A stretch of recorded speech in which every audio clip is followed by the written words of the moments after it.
بسم الله الرحمن الرحیم دەستخۆشی لە ستافی خستخانە میهرەبانی دەکەم. بەڕاستی خستخانەی ڕێکوپێک و جوان و زایدەن کەسانی زۆر بەڕێز و محتەرەمی تێدایە، زۆر هاوکاری خەڵک دەکەن، دەستیان خۆشبی، لەشی هەمووانی ئێرە ساغ بیت انشاءالله. خوای گەورە مۆفەقیان کە. بەڕاستی کاری چاچیان کردیا و لە ڕووی نرخەوە زۆر گۆڕانکاریان کردیا، ئەوەندەی من تێبینیم کردیا بە شێوەی گشتی توانیتیان نرخەکان دابەزێنن و ئەوەش ئیسپادەی هەبووە لە بۆ خەڵکی هەژار. دەستخۆشی لە دکتۆرە بەڕێزەکانیش دەکەم.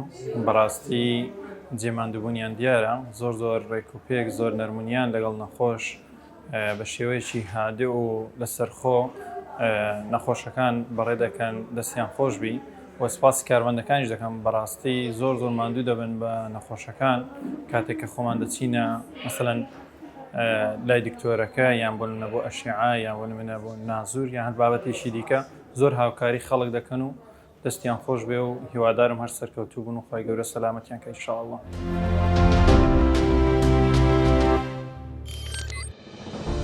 میهرەبانی، دڵسۆزی و لێزانی.